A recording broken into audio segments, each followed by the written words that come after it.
చట్టము, నైతికత, న్యాయం ఈ మూడిటి మధ్యన ఉదంతమే దువ్వాడ ఫ్యామిలీ డ్రామా.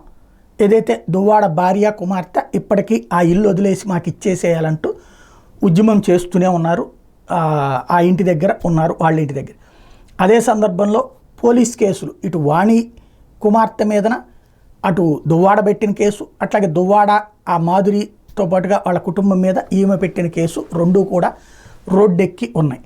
ఇప్పుడు అసలైనటువంటి పాయింట్ ఏంటంటే దువ్వాడ కుటుంబంలో నిన్న మాధురి చేసిన ఓవర్ యాక్షన్, అర్జెంటుగా కారు వేసుకొచ్చి సూసైడ్ అటెంప్ట్. ఎవరికి ప్రయోజనం? ఇప్పుడు చట్ట ప్రకారం అయితే ఇదివరకటి రోజుల్లో దీన్ని అడల్టరీ కేసు కింద అరెస్ట్ చేసి జైలుకి పంపిస్తారు. దాన్ని ఏమంటారంటే వ్యభిచారం అన్నటువంటిది. బట్ వాటిని ఇద్దరు మేజర్లైనటువంటి వ్యక్తులు సహజీవనం చేస్తున్న తప్పు కాదు, అట్లాంటి వాళ్ళ మీద కేసు పెట్టడమే తప్పు అంటూ గతంలో సుప్రీంకోర్టు తేల్చి చెప్పిన నేపథ్యంలో ఇప్పుడు చట్ట ప్రకారం కేసు కావట్లేదు. ఇక రెండవది నైతికత. అది ఎప్పుడో చచ్చిపోయింది. ఎప్పుడైతే అక్రమ సంబంధం అన్నటువంటిది, అంటే అక్రమణాల సక్రమణాల అనేది పక్కన పెడితే వివాహేతర సంబంధం అంటేనే అనైతికత. అది ఓపెన్.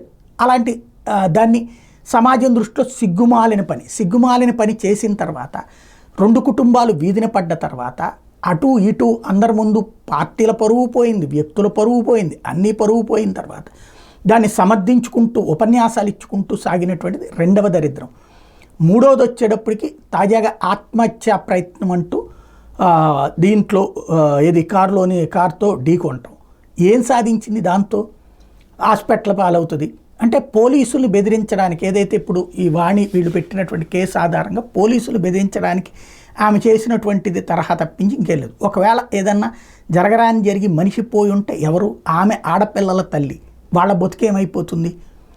ఇంకోటి, ఆల్రెడీ భర్తను వదిలేసి ఆ పిల్లలు ఆ తండ్రిని వద్దనుకుని తల్లి వెనకాల ఉంటే ఇప్పుడు ఆ తల్లి ఇట్లాంటి తప్పుడు పని చేస్తే ఏమవుతుంది?